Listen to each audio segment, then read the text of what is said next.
Riff nuts, the time of your life with riff nuts. Hey my lovelies, welcome back to the channel. We have a very short week this week, and of course we have a million and one things on the to-do list. Does not help that I completely blew up the front end of Mischief Maker the other day. So we're gonna reconfigure the track bar mount, the track bar, and all of that stuff. You guys are gonna be able to see that in a couple of days, but we have to get that done because I have a trail ride with Rudy and Fab Rats coming up this week. And we're gonna be hitting one of the hardest, if not the hardest trail in this area. We've been scheduling this for the past year. It is now here, the time is now. I'm very excited about it, but obviously Mischief Maker has to be put back. We have a couple of things on order. They will be here in time. Thank goodness for next day shipping. Anywho's, we also have the JT right here. If you don't know what this is actually part of a giveaway. Head on over to treadlightly.org. You can find out all the information there. $5 for an entry, people. You could be winning a JT with awesome upgrades and a 12-foot aluminum trailer and a Can-Am. That whole thing is one package. But over the next couple of days, we have to get the chromoly RCV axle shafts put in here, the metal cloak full belly skids, the Crawl Tech bumper, and the Warren winch in here. Now we have to get this done in the next couple of days because we're gonna be traveling 2,000 miles over to Pennsylvania for the Bantam Heritage Jeep Festival. It'll be displayed in the JKS booth, and yeah, definitely come and say hey to us. That's where I'll be as well. And come check out what you could possibly win. But we have some work to get done. So let's get to it. Okay, so I haven't broken anything down. I've popped this on jack stands because, as you guys know, the rad charger is taking up the lift space at the moment. So all we have to do is take off the wheel, the tire, the brake caliper, and the rotor. And yeah, we'll take it from there. I'm gonna be leaving a list of all the tools that you're gonna need for this project, but for now, you're gonna need whatever takes your lug nuts off. For me, that's a 19mm socket. You're also gonna need a 13/16 socket for that brake caliper, a T30 starbit socket to take the router off. There's actually a little screw in there that takes that. And you're gonna need a 12.13mm to get the unit bearing off. You go behind the knuckle, there are 3 bolts, and it will free that unit bearing.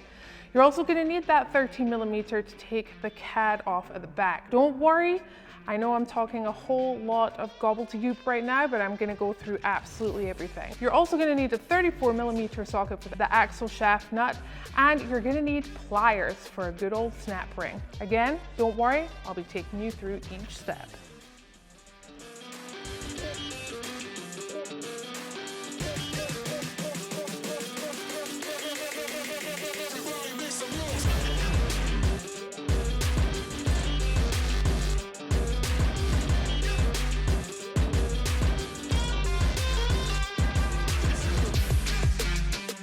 All right, it has been a couple of days. If you've been keeping up with the channel, you would have seen the rad charger was here. Well, now Mischief Maker is kind of in that lift area. So we've got the JT back in, and I already put the RCV axle shaft in the easier side. So I'm just gonna kind of walk you through putting this through on the passenger side, because on that passenger side, the axle shaft actually comes in 2 parts. We're gonna have to go behind the diff. I'm gonna have to kind of take something apart back there and get the second part out. But for now, we're going to take this axle shaft nut off so that we're able to actually take that out. So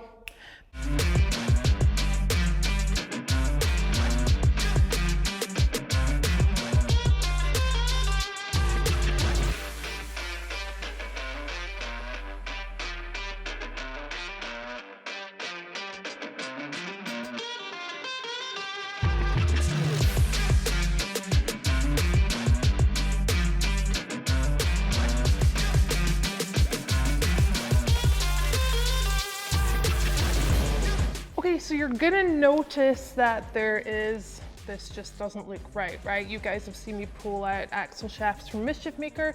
I pull them completely out, I put them all the way back in, but this, not so much. What this JT has is a front axle disconnect. So if I say fat, that's what I mean. What that means is this axle shaft actually comes in two parts. So in order to get the second part, we're gonna have to go back behind here, undo everything, and get that second piece of axle shaft out. Now, you do wanna be careful because the fluid, as you saw, is going to run out of here.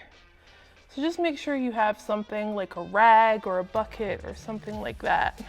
We're gonna take this out, and this is what it looks like.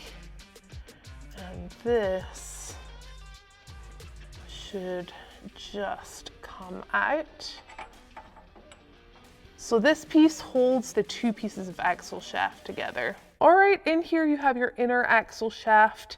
You can barely see the clip right here, but the clip that's holding it in is just back here. So we're just gonna grab that out, slide that inner axle shaft forward, get that on out of here, and get the new RCV axle shaft in here, the world's strongest axle shafts on a giveaway. I love it.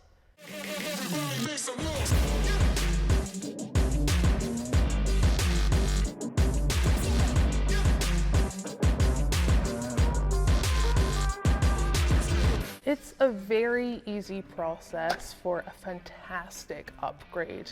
If you're wanting the world's strongest axle shafts, this is all you have to do. Not bad, really.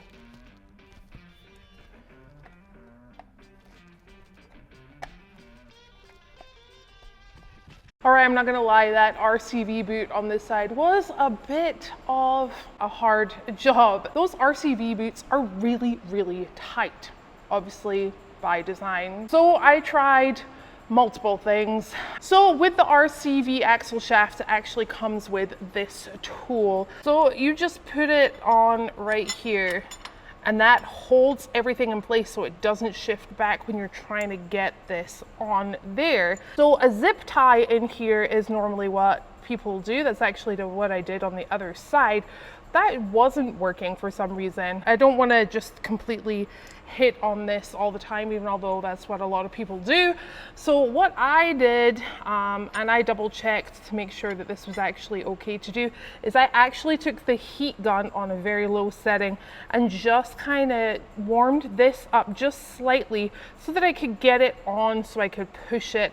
And then I heard that seal kind of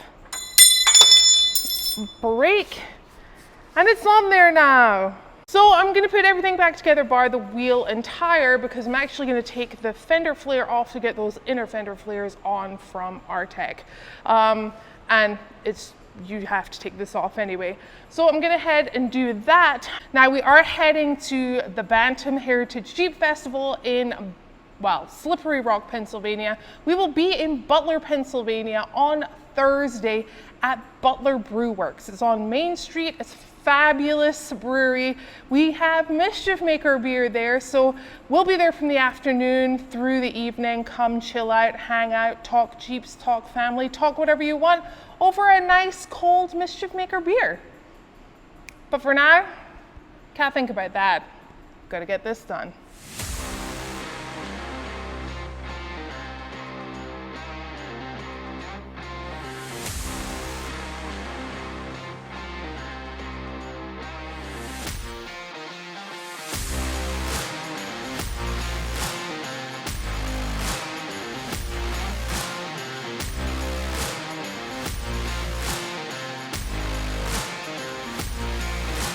Okay, so I have, I cannot find my punch for love nor money. So I have made marks up here where I'm gonna drill those holes to put those nut certs in. But I also have the metal cloak fender flares on here, and this is the wiring for the lights for the front of them. They're kind of right in the way where this goes in. We're gonna do a rib nut right here. So what I'm gonna do is I'm just gonna cut this little tiny piece out so that it can sit in there so it doesn't get caught in here and it doesn't get cut or anything like that, and not damaged or anything like that.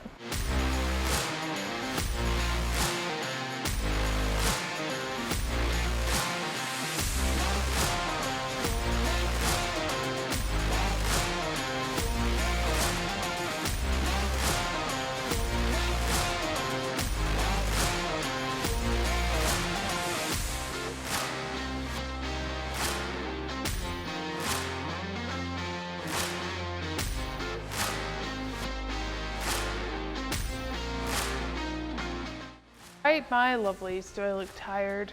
Absolutely. I've been non-stop for the past couple of hours, but we're all set, ready to go. The inner fenders are in. Do I have time to put the bumper on before leaving in the morning? Whew. Absolutely not, unfortunately. But the good news is we're coming back instead of staying over on the East Coast and wheeling, because obviously Mischief Maker is out of commission at the moment, but I'm gonna load this up onto the trailer just now, so all we have to do in the morning is come and just tie everything down. Not only will this whole package be in the JKS and Fox booth, so will Nessie. Anywho's, I gotta get this loaded up. I gotta get some sleep. But guys, thank you always for watching, and until next time, I'll see you later.